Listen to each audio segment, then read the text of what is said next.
자, 이번에는 사업소득에 대해서 알아볼게요. 사업소득이란 무엇인가? 여기 사업소득이란 개인이 계속적으로 행하는 사업에서 생기는 소득이다. 개인이 계속적으로 행하는 사업에서 생기는 소득을 사업소득이라 한다 이거죠. 그러면 사업이란 무엇이냐? 사업이란 영리를 목적으로 독립적인 지위에서 계속 반복적으로 행하는 사회적 활동을 의미한다. 이러한 사업에서 발생한 소득을 우리가 사업소득이라 한다 이거죠. 그래서 개인이 하는 사업들 우리 사업소득에 해당이 된다. 그러면 사업소득의 범위와 또 비과세 사업소득은 무엇이 있는가 보겠습니다. 자, 사업소득의 범위는 열거된 내용에 대해서 과세를 하기 때문에 엄청나게 이렇게 21번까지 열거가 되어 있는데 한번 볼까요? 농업, 농업. 그 다음에 두 번째 광업, 세 번째 제조업, 네 번째 전기, 가스, 증기, 공기 조절 공급업에서 발생하는 소득. 그러니까 뭐 전기, 가스, 증기 이런 사업자. 그 다음에 수도, 하수 사업,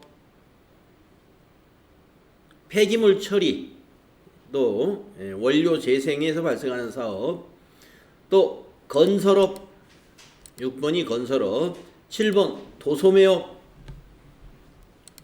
8번 운수업, 창고업, 또 9번이 숙박업, 음식점업, 그 다음에 10번이 정보통신업, 11번이 금융업, 보험업, 그 다음에 12번은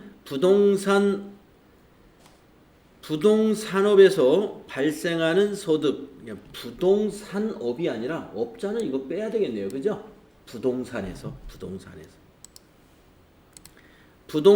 발생하는 소득. 다만 공익사업과 관련하여 지역권, 지상권을 설정하거나 대여함으로써 발생하는 소득은 제외한다. 그러니까 부동산에서 발생하는 소득, 부동산에서 발생하는 소득, 사업소득으로 보는데, 여기서 다만 공익사업과 관련해서 지역권이나 지상권, 지역권, 지상권이라는 것은 지하 또는 공중에 설정된 권리를 포함한다 그랬어요. 그래서 아니면 대여함으로써 발생하는 소득은 제외한다. 이건 나중에 기타 소득에 들어가요. 기타 소득에. 그러니까 땅을 빌려주고 그 지상권을 설정했다는 거예요. 땅을 빌려주고 지상권. 또 그 땅의 밑에 뭐 지하를 이용한다면 지하도 여기 지상권, 지역권에 해당이 되죠. 그런 경우는 사업소득이 아니다는 겁니다. 공익사업과 관련된 것. 그러면 공익사업과 관련 없는 것은 뭐예요? 사업소득이라는 얘기죠. 공익사업과 관련되는 것만 기타소득 나중에 뒤에 정리될 것이고. 그래서 부동산에서 발생하는 소득이다 그러면은 땅이나 건물을 빌려주고 발생하는 소득이 되겠죠. 그 다음에 13번 전문 과학 및 기술 서비스업. 그 다음에 14번에 사업시설관리, 사업지원 및 임대 서비스업. 15번 교육 서비스업. 그러니까 우리 같은 학원은 이 15번에 해당이 되겠죠. 그 다음에 16번 보건업 및 사회복지 서비스업. 요새 사회복지 사업을 하는 사업자들이 많이 있죠. 그 다음에 17번에 예술, 스포츠 및 여가 관련 서비스업에 관련된 소득. 그 다음에 18번에 협회 및 단체, 수리 및 기타 개인 서비스업에서 발생하는 소득. 협회나 단체가 어떤 사업을 한다 이거예요. 지속적으로. 아까 우리가 사업소득은 뭐예요? 사업이라는 것은 독립적이면서 계속 반복적으로 행하는 사회적 활동을 의미한다 그랬죠.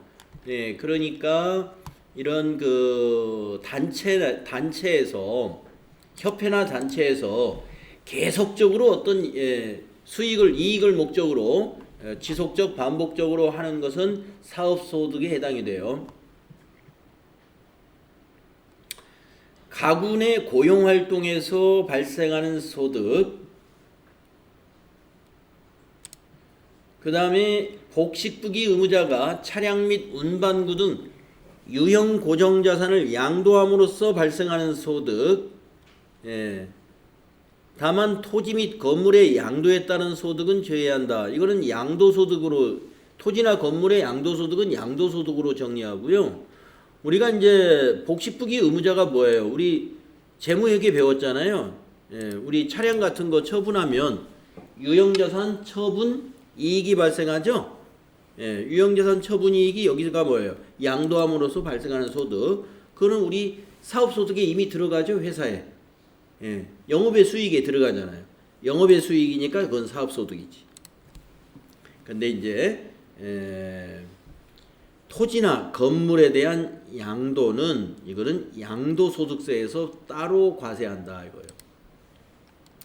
그 다음에 21번 위의 소득과 유사한 소득으로서 영리를 목적으로 자기의 계산과 책임하에 계속적 반복적으로 행하는 활동을 통하여 얻는 소득이다. 사업소득이 농업, 광업, 제조업 등으로 해서 건설업, 도소매업, 운수업, 학원 서비스업까지 보건업, 예술, 스포츠 아주 여러 가지 운수, 숙박, 음식점 전부 나열되어 있죠. 이게 사업소득이다 하는 겁니다. 자, 그러면 비과세 사업소득에 대해서 알아보겠습니다. 아까 농업이 있었는데 우리가 논밭에다가 작물 생산에 이용하게 함으로써 발생하는 소득은 비과세입니다. 논밭에다가 우리가 이제 벼를 심고 보리를 심고 이렇게 작물 생산에 이용하게 하는 거 이거 사업자로 안 봐요. 비과세. 그 다음에 2번 한 개의 주택을 소유하는 자의 주택 임대소득은 비과세다. 그러니까 주택이 하나가 있어요. 이천에 주택이 하나 있는데 여기 제가 저기 어디 부산에 가서 근무하도록 사업장을 이전했다든지 직장을 그걸로 옮겼어요.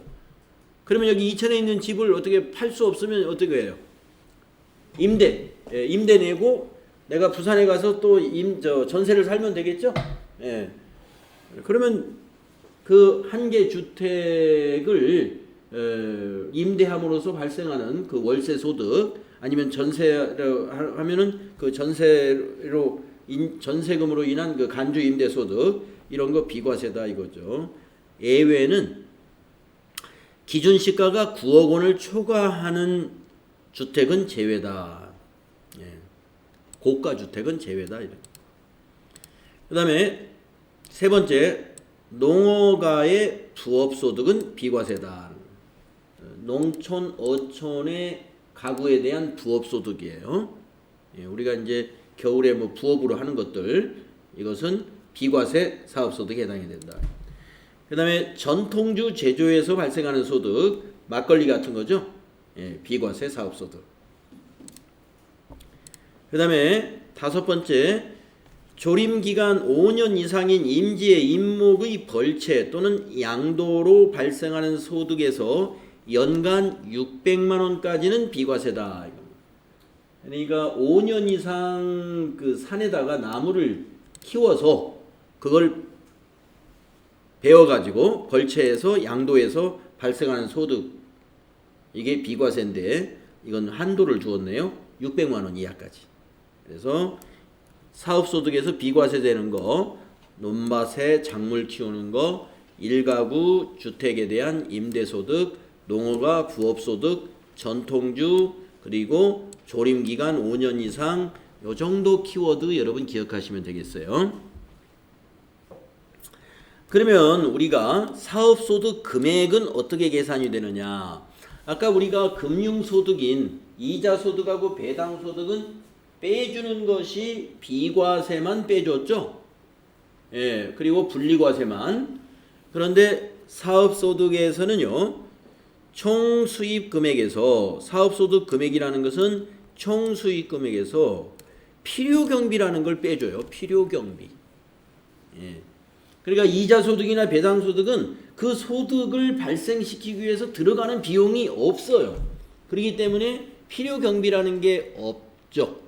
그러나 사업소득은 우리가 장부를 하지 않습니까? 장부. 예. 그래서 그 장부에 의해서 필요경비를 인정을 받습니다. 자, 사업소득의 과세 방법. 사업소득도 원천징수를 하는 사업소득이 있습니다. 원천징수가 적용되는 사업소득의 범위 및 원천징수세율은 다음과 같다.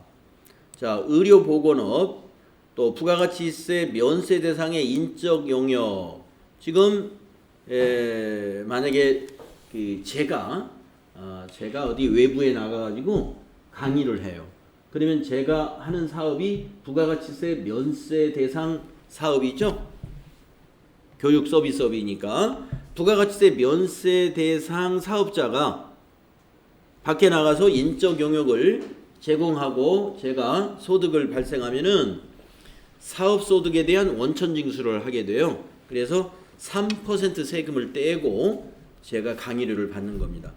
근데 실제로 떼는 것은 3%가 아니라 3.3%예요. 왜 0.3%가 더 붙느냐 하면은 소득세에는 꼭 지방소득세가 또 10% 붙어요.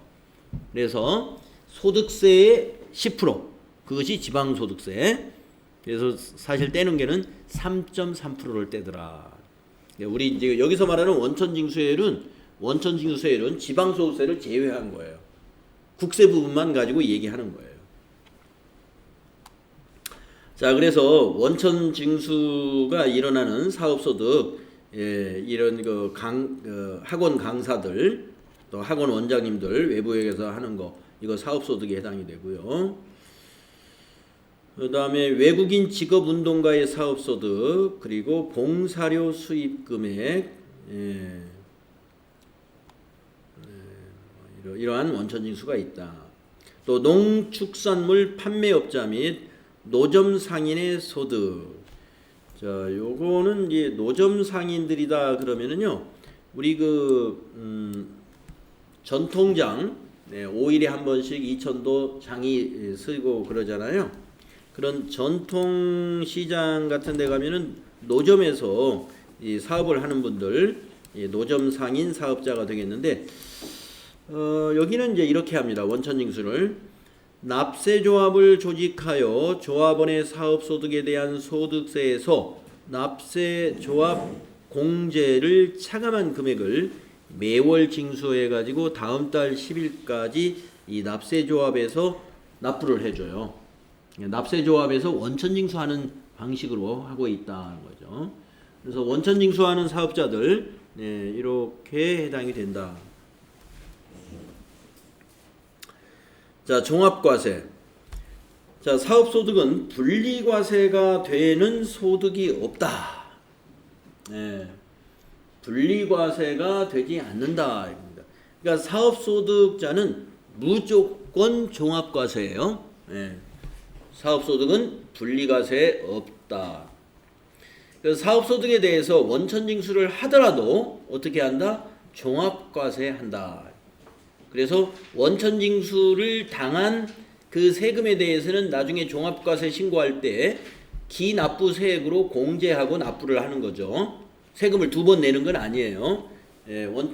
종합과세를 할 때, 종합과세 신고를 할 때 나는 원천징수할 때 세금을 냈다 하는 것은 나중에 납부할 세액에서 그걸 차감한 세금을 납부하면 되는 거죠.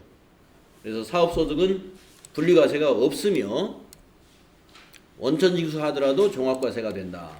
기억하시고. 그래서 사업소득은 간단히 끝났어요. 여기까지 사업소득을 정리했습니다. 자, 그 다음에 이제 근로소득. 우리가 이제 종합소득에 이자소득, 배당소득, 사업소득 3가지 정리해봤고요. 이제 4번째 근로소득을 보겠습니다. 근로소득.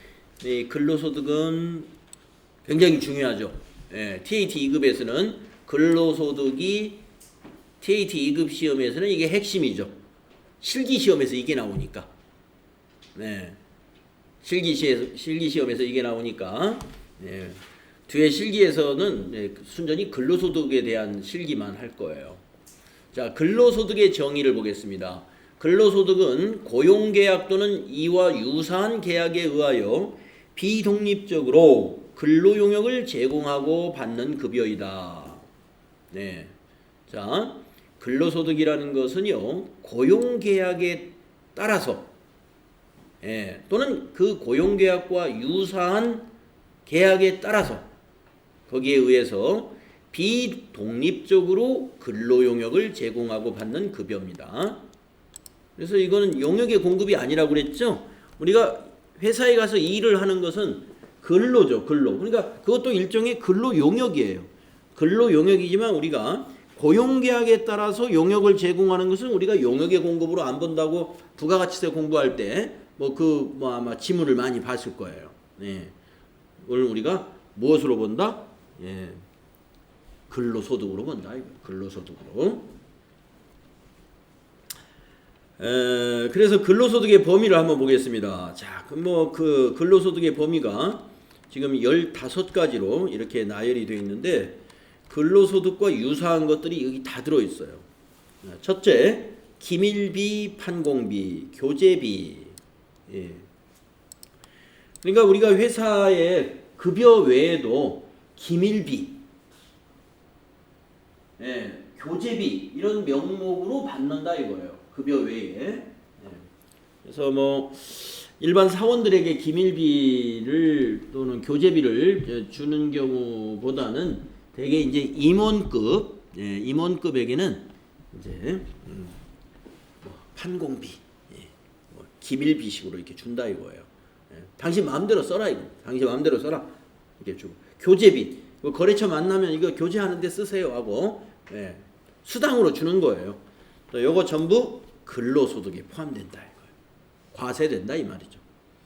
그다음에 두 번째 종업원이 받는 즉 근로자가 받는 공로금, 위로금, 축하금, 학자금, 장학금 많죠?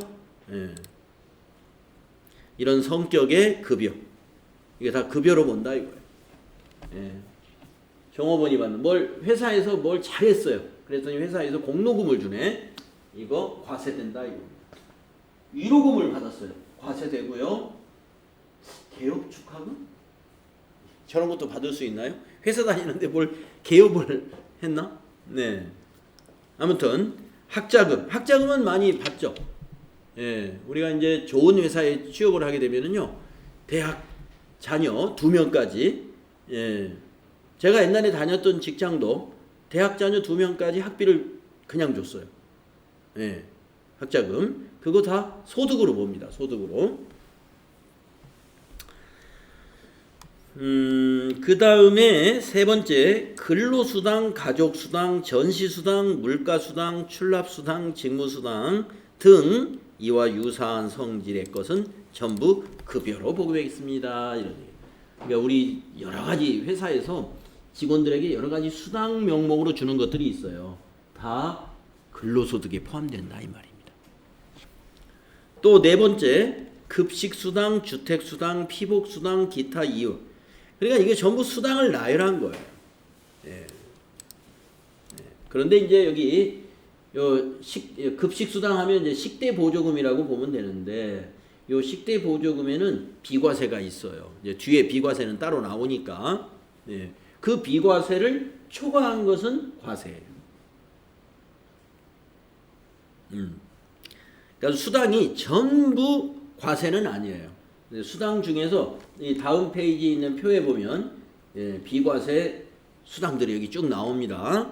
지금 열거되는 것은 일단 비과세를 초과했거나 아니면 비과세에 열거되지 않은 것들이에요. 그 다음에 다섯 번째, 주택을 제공받음으로써 얻는 이익. 그러면 주택을 제공받는다는 말이 무슨 말이냐 하면은, 내가 집이 없는데 집이 없는데 회사가 나한테 집을 줬다 이거예요. 예.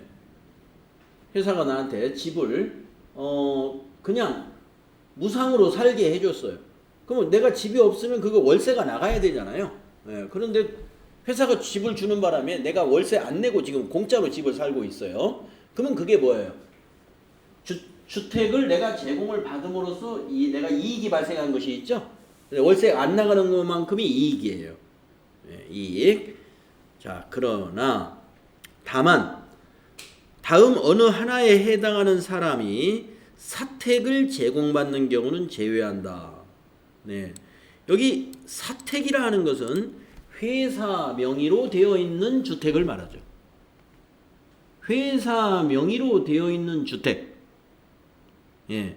그러니까 그 사람 그 직원 명의로 집을 이렇게 준 것이 아니라 회사 명의로 되어 있는 거. 예. 회사 명의로 되어 있는 것을 가나다라에 해당되는 사람이 사용하는 것은 제외한다 이겁니다. 자, 주주도 아니고 출자자가 아닌 임원들이 사택을 빌려주는 거. 이거는 근로소득으로 보지 않겠다는 거고요. 소액주주의 임원도 근로소득으로 안 보겠다. 임원이 아닌 종업원 당연히 근로소득으로 안 보겠죠. 국가 지방자치단체로부터 근로소득을 지급받는 사람. 예, 국가나 지방자치단체로부터 근로소득을 지급받는 사람은 누구예요? 공무원이잖아요. 국가로부터 근로소득을 받는 사람이 바로 공무원이죠. 공무원이 사택을 제공받았다. 네, 우리가 뭐 무슨 시장 뭐 정도 되면은 우리 일반 공무원은 사택 안 주죠. 예, 도지사나 아마 시장 정도 좀 고위직 공무원은 이 사택을 주는 경우 있어요. 그러니까 그 직무를 수행할 때까지 거기가 자기의 집으로 이용할 수 있죠. 그다음에 이제 그 직무를 그만두면 시장을 그만두면 자기가 이제 빠져나오고. 자, 여기에 대해서는 비과세가 아니라 소득으로 근로소득으로 보지 않는다 이겁니다. 그러나 원칙적으로 주택을 제공받음으로써 얻은 이익에 대해서는 근로소득으로 보는데 사택을 이렇게 제공받았다면 근로소득이 아니다. 이런 사람들이 주주나 출자자가 아닌 사람들이죠. 전부 다. 자, 그 다음에 6번 종업원이 주택의 구입이나 임차에 소요되는 자금을 절이나 무상으로 대여받음으로써 얻는 이익도 근로소득으로 보겠다는 거예요. 예. 위에 거는 주택을 그냥 제공받은 것이고 이것도 과세하니까 당연히 주택을 구입하는데 돈을 회사가 빌려줬는데 돈을 이자 없이 무상으로 빌려줬어요. 그러면 그 이자 부분만큼은 그 개인의 소득으로 봐야 된다. 그래서 과세하겠다 하는 겁니다. 기술수당, 보건수당, 연구수당 그 밖에 이와 유사한 성질의 급여 과세하겠다는 거예요. 그러니까 다 수당이 전부 과세예요. 그런데 이런 연구수당도 이제 뒤에 비과세가 나옵니다. 예. 연구수당을 받을 만한 사람들이 받는 거에 대해서는 비과세예요. 예. 연구직이 아닌데 연구수당을 준다. 그것이 과세예요. 그 다음에 시간 외 근무수당, 통근수당, 개근수당, 특별공로금, 기타 이와 유사한 성질의 급여. 네, 그래서 시간외 근무수당도 모두 과세는 아니에요. 시간외 근무수당도 사무직은 과세지만 생산직은 시간외 근무수당이 비과세예요. 그래서 이것도 뒤에 비과세가 따로 나와요. 그 다음에 여비의 명목으로 받는 연액 또는 월액의 급여. 네. 그래서 여비의 명목으로 받는다. 뭐 여러분 여비 아시겠죠? 하여튼 수당이에요. 수당.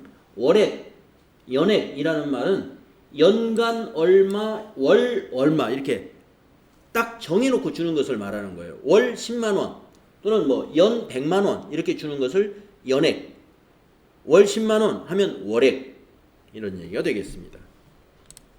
그 다음에 10번 벽지수당, 해외 근무수당, 기타 이와 유사한 성질의 급여. 그러니까 하여튼 수당이 전부 근로소득으로 보겠다는 건데, 그런데 여기에도 해외 근무 수당의 비과세가 있어요. 예, 일단은 근로소득의 범위에는 들어갑니다. 그 다음에 11번 법인이 임원 또는 종업원이 당해 법인 또는 당해 법인과 특수 관계에 있는 법인으로부터 부여받은 주식 매수 선택권을 근무하는 기간 중 행사함으로써 얻은 이익. 자, 법인이 이제 회사죠. 자, 회사의 임원이나 종업원이 그 당해 법인, 회사 또는 그 회사와 특수관계에 있는 법인으로부터, 예, 우리 회사하고 특수관계에 있는 법인이라 그러면 관계회사죠. 출자회사라든가 그 그룹사, 거기로부터 부여받은 주식 매수 선택권. 네, 이 주식 매수 선택권이라는 것은 뭐냐면요, 회사 주식을 주는 거예요. 회사 주식을. 이 주식 매수 선택권을 근무하는 기간 중에 행사함으로써 얻었다. 내가 회사를 다니면서 이 주식 매수 선택권을 행사해가지고 이익이 발생했어요. 그럼 그걸 근로소득으로 본다 이겁니다. 그러면 나중에 내가 주식을 가지고 있다가 행사하지 않고 퇴사한 다음에 이걸 행사함으로써 얻었다. 이익이 얻었다. 즉 처분함으로써 이익이 발생했다. 그러면 그건 기타 소득입니다. 네. 여기는 근무 기간 중에 주식 매수 선택권. 이거 이제 주식 매수 선택권을 우리가 다른 말로 스톡 옵션이라는 거예요. 스톡 옵션. 예. 우리 스톡 옵션이라고도 하는데, 그 스톡 옵션을 행사함으로써 얻은 이익 근로소득이고, 퇴사하면서 스톡 옵션을 행사하면은 기타 소득이다. 그 다음에 12번 종업원 등 또는 대학교의 교직원이 지급받는 직무발명보상금, 예, 단 연 500만 원 이하의 금액은 비과세. 예, 이제 비과세 뒤에 나올 거예요. 예, 직무발명보상금을 회사를 근무하는 동안에 받으면 근로소득, 퇴사하고 이거 받는 수도 있어요. 퇴사하고 받으면 기타소득. 그 다음에 13번 법인의 주주총회, 사원총회 또는 이에 준하는 의결기관의 결의에 따라 상여로 받는 소득. 우리가 상여금, 근로소득이죠. 그 다음에 14번 법인세법에 따라 상여로 처분된 금액. 네, 법인세 세무조정하면서 이거는 종업원에게 상여금 준 것 같다. 네, 그래서 상여로 처분되는 거라고 그래요. 근로소득에 해당이 된다. 대표이사 상여 이런 것도 많아요. 대표이사에게 상여 준 건데, 예, 그거 근로소득, 대표이사의 근로소득으로 본다 이거예요. 그다음에 15번 퇴직함으로써 받는 소득으로서 퇴직소득에 속하지 아니하는 소득. 그러니까 퇴직하면서 받는 소득은 퇴직소득이잖아요. 그래서 분류과세한다고 그랬죠. 퇴직소득은. 그런데 그게 퇴직금으로 볼 수 없어. 예, 퇴직금이 아니야. 그러면 퇴직금으로, 즉 퇴직소득으로 보기 어려운 소득, 그것은 근로소득이다. 네, 그래서 근로소득을 이렇게 쭉 나열을 하니까 이렇게 많아진 거예요. 자, 이런 것이 전부 근로소득 범위에 들어간다 이겁니다. 자, 이제 그 다음 페이지 표에 보면 그 중에서 비과세 근로소득이 있다 이겁니다. 네, 비과세 근로소득이 엄청 많죠. 네, 그래서 제가 이렇게 노랗게 칠하는 거는 좀 중요하게 시험에 많이 나온다라고 보시면 돼요. 실기 시험 볼 때도 이건 중요하다는 겁니다. 자, 첫째 일숙직비. 우리 이거 비과세입니다. 일찍 쓰고 숙직 쓰면은 그 주는 수당이 있어요. 예, 아침에 목욕탕 가고 뭐 해야 되니까 받는 거. 이거 비과세. 식대, 요거 중요해요. 식대. 시험에 잘 나와요. 식대가 비과세인데 이게 한도가 있어요. 그리고 조건이 있어요. 자, 우선 식대를 주려면 이게 좀 너무 작습니다. 지금 근로자들이 불만이 많아요, 이게. 예. 최저임금을 올리는 것도 우리나라가 좀 필요한데 OECD 국가에 형편없이 낮아요 지금. 예. 지금 뭐 기업에서는 그걸 반대를 한다고 그러는데 그걸 좀 잘 생각해 봐야 돼요. 예. 국민들이 다 같이 잘 살아야지. 그렇죠? 예. 저는 뭐 개인적으로 최저임금 빨리 10,000원 시대를 빨리 열어야 된다고 생각을 해요.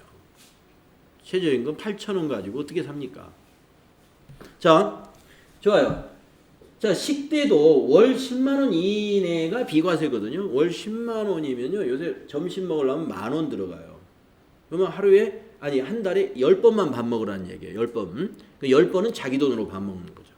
그렇죠? 예. 그러니까 회사가 10만 원까지 주는 것은 비과세. 비과세. 그런데 이것도 조건이 있어요. 식당에서 급식을 하지 않아야 된다는 조건. 식당에서 급식하면서 현금으로 또 10만 원 준다. 이건 과세고. 예. 현물 급식은 현물 급식 전액 비과세라는 건 뭐냐면 식당에서 밥을 주는 거는 금액의 제한을 안 줘요. 이거는 뭐 비싼 밥이니까 과세하겠다. 이게 제한이 없다는 거고 돈으로 주는 것만 10만 원으로 제한한다. 돈으로 주는 것만. 그러면 이제 이게 뭐 아까 제가 한 말이 뭐냐면 그러면 식당에서 밥을 제공하면서 또 급여 주면서 또 식대로 수당을 준다. 그럼 당연히 과세겠죠. 그거 잘 알아두세요. 4대 보험 중에서 국민건강보험하고 고용보험하고 국민연금 이거 일반 기업체에 다니는 분은 요 세 가지를 회사가 부담해 주죠. 네. 공무원들은 공무원연금 회사가 부담해 주죠. 이렇게 회사가 부담해 주는 4대 보험료 비과세. 비과세. 근데 시험은 잘 안 나와 이건. 자, 요게 잘 나와요. 자가운전 보조금. 시험에 잘 나오는 것은 식대 다음에는 자가운전 보조금이 비과세다. 자, 자가운전 보조금이라는 게 뭐냐면은 본인의 차량으로 회사 업무를 하는 겁니다. 본인의 차량으로.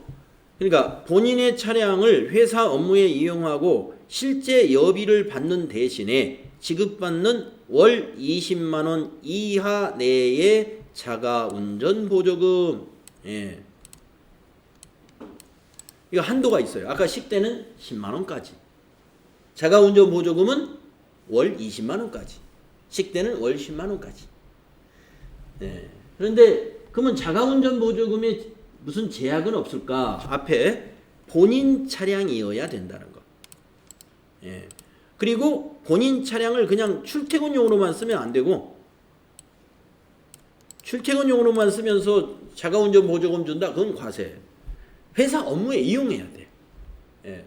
본인 차량으로 출퇴근도 하면서 거래처 갈 때도 내 차를 타고 가서 거래처를 일을 보고 이렇게 하는 거예요. 근데 거래처를 갔다 오면서 기름을 넣고 기름 청구를 해가지고 회사에서 기름값을 타냈다? 그러면 자가운전 보조금 과세. 그거는 뭐예요? 실비를 제공해 주는 거잖아요. 실비. 이건 실비로 실제 여비를 받는 것이 아니라. 그러니까 회사 업무 보고서 기름값 주세요. 주차비 주세요. 이렇게 청구해가지고 받아낸다면 그거는 차량운전 보조금에 해당이 안 돼요. 그러면 그것만 받아야 돼. 그건 과세를 안 하지만 이제 그건 회사 경비로 처리하면 되는데 이렇게 회사에서 실제 여비를 받아내면서 월 20만 원 받으면 회사의 비용이 이중으로 나가는 거죠. 그렇기 때문에 이중으로 나가는 거 안 되겠죠. 그래서 자가운전 보조금을 비과세로 처리하려면 실제 여비는 안 받아야 되는 거죠. 그러니까 월 20만 원으로 그냥 우리 속된 말로 먹고 떨어져. 월 20만 원 가지고 회사 업무 봐라 이거. 그 다음에 회사 지급 규정에서 지급하는 실비, 우리 어디 출장 가면 주는 여비, 이거 당연히 비과세죠. 이건 실비니까. 뭔가 실비로 받는 건 다 비과세입니다. 자, 요거 시험 잘 나오죠. 자녀 보육 수당. 자녀 보육 수당. 한번 읽어볼까요? 근로자 또는 근로자의 배우자의 자녀 출산. 예. 근로자 또는 배우자의 자녀 출산. 예. 6세 이하 자녀 보육과 관련하여 받는 급여로서 예. 자녀 보육 수당을 월 10만 원 이내로 지급하는 경우 비과세. 예. 월 10만 원까지 식대하고 같죠? 차량 운전 보조금만 20만 원이에요. 육아휴직 수당. 예. 육아휴직 수당. 이것도 비과세. 어떤 것인가 읽어볼까요? 고용보험공단에서 지급하는 육아휴직급여, 산전휴가급여, 공무원의 육아휴직 수당, 육아기 근로기간 단축급여 이런 것들 전부 비과세다. 실업급여 비과세. 우리가 이제 여러분들이 다니던 직장을 자의적으로 퇴사하는 것이 아니라 회사에서 당신 이제 좀 나가라 해가지고 내가 어쩔 수 없이 회사를 그만두죠. 그렇게 되면은 어떻게 돼요? 고용보험공단에서 실업급여를 받게 되죠. 다음 취업을 할 때까지 최대 6개월인가요? 1년인가요? 그래서 그 실업급여에 대해서는 근로소득세 과세하지 않습니다. 그리고 자녀 학자금인데 비과세 학자금이라고 했어요. 아까 학자금이 과세죠. 어떤 학자금이 비과세인가 읽어볼까요? 자녀 학자금을 회사에서 지원한 금액은 근로소득 과세 대상이며 자녀 학자금은 과세예요. 근로자 본인의 학자금 지원액은 요건을 충족하는 경우에 비과세다. 예, 근로자 본인 비과세에 해당입니다. 그 다음에 근로장학금 비과세. 자, 연구활동비. 교원과 연구직에 종사하는 직원 월 20만 원까지 비과세입니다. 연구활동비. 그 다음에 요거 시험 잘 나와요. 생산직 근로자 야간근무수당. 이게 시간의 근무수당이에요. 생산직 근로자의 야간근로수당. 이거 시험에 잘 나오죠. 그래서 공장하고 광산 등 생산직에 종사하며 월정 급여액이 210만 원 이하로서 조건이에요, 이게. 월정 급여액에는 비과세 수당은 빠진 거예요. 비과세, 여기 이제 예를 들면 여기 식대라든가 차가운전 보조금 이런 거 뺀 월정액, 그것이 210만 원 이하인 생산직에만 이게 적용돼요. 그리고 지난해 연봉도 여기에 적용을 합니다. 직전 과세기간 총 급여액이 2,500만 원 이하인 근로자가 받는 야간수당, 이것도 240만 원 한도, 240만 원 한도로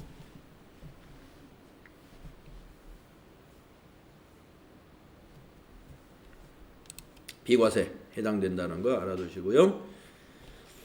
그 다음에 직무발명보상금 비과세고요.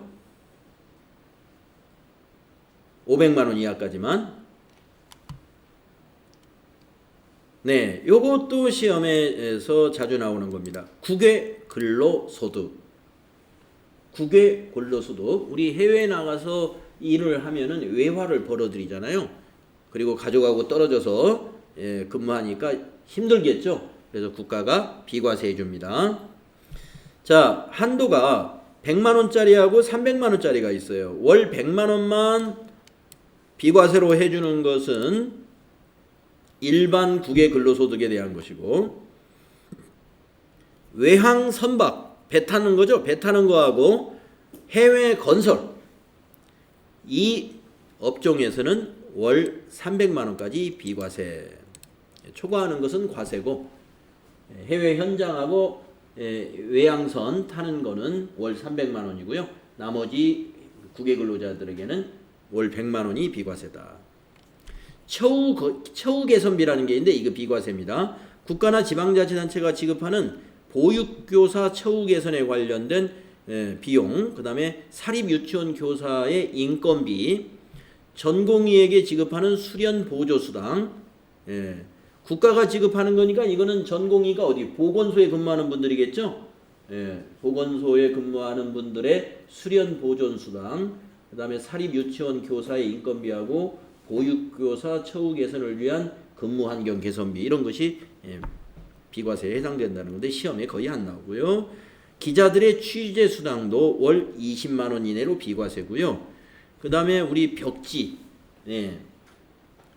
멀리 뭐 섬 같은 데 근무하면 주는 벽지 수당이라고 주는 거 있죠? 이거 월 20만 원까지 비과세고요. 이주 수당도 비과세가 있다는 거 알아두시면 되고, 자, 비과세 중에서 이제 시험에 자주 나오는 것들은 이런 것들이에요. 식대, 자가운전보조금, 자녀보육수당, 육아휴직수당도 잘 나오나? 생산직 야간근로수당, 이거 아주 잘 나오고, 국외근로소득, 이런 것들이 실기시험하고도 관련이 있기 때문에 잘 기억을 해 두셔야 되겠습니다. 자, 근로소득은 뒤에 또 일용근로소득이 있으니까 여기서 끊었다가 10분간 쉬시고 그 다음에 다음 페이지로 넘어가서 이어서 하겠습니다.